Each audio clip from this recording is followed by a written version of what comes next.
So it's Tuesday, March 31st, and I want to start by congratulating not only George Galloway for the courageous way he defended his rights to speak, but especially to all those people who fought for the right of George Galloway against the government and against censorship. What has happened so often in the past is that the people have quietly condoned government censorship vis-a-vis certain right-wing people. Well, in this case, I guess it shows the spirit of individualism is stronger on the left than it is on the right. And I'm not a left-winger myself, but I'm very grateful to the people who fought for the right of George Galloway, many of them, I'm sure, because they wanted to hear from him and they liked what he said, but some indeed simply because they believe in the right of free speech.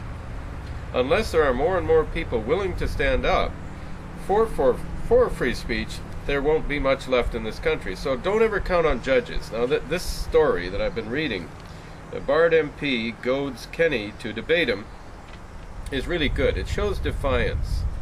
And defiance is a good thing in the face of tyranny. But I used to think that judges would defend free speech. I've lost all confidence in that now.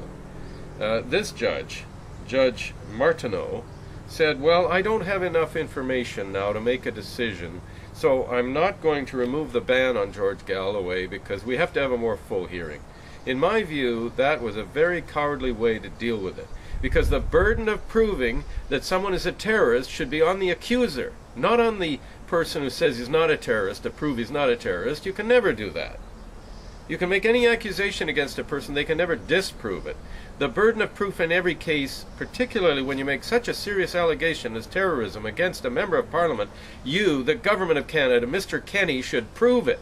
It shouldn't be upon George Galloway or his supporters to have to prove he's not a terrorist.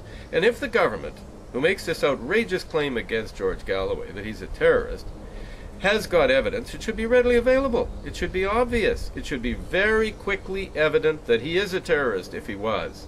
Well, then, the burden not being satisfied, he should have been allowed in. The judge says, well, a proper factual record and the benefit of full legal arguments are lacking at the present time. I'm not ready to exempt Mr. Galloway from the provisions of the Immigration and Refugee Protection Act and regulations respecting entry and examination.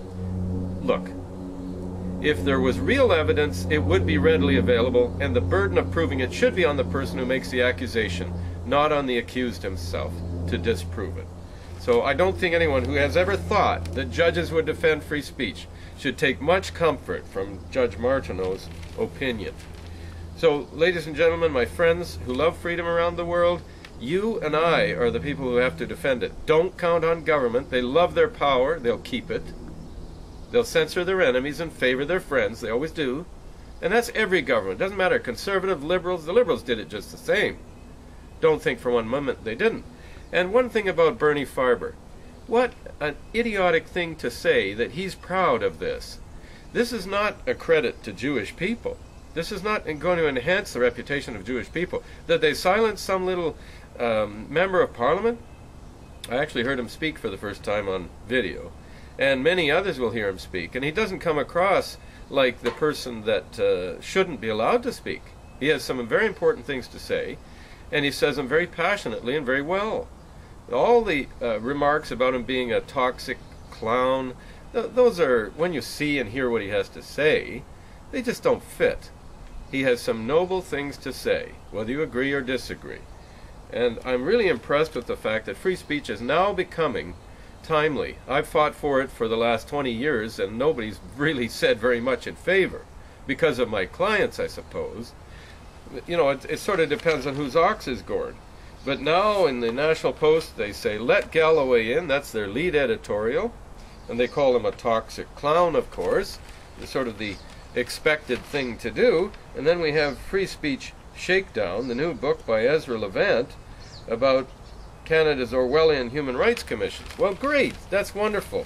Good for Ezra. Good for the National Post. People are starting to realize that if you want free speech, you're going to have to stand up and really make some noise about it, because your governments are gutless, your courts are terrified of touching certain taboo topics, and if you want the right to hear and see for yourself, you're going to have to fight for it. And I'll tell you one thing more. This is not going to happen in Canada. Canada has become a wimpified nation. At the national level, political correctness rules. And that's one of the best reasons, I've said it before and I say it again, we have to free the West, to build a country where George Galloway can speak, I can speak, anyone can speak, and you and I can listen or speak ourselves and decide what we think, not rest our freedom on some judge or some government official. Free the West.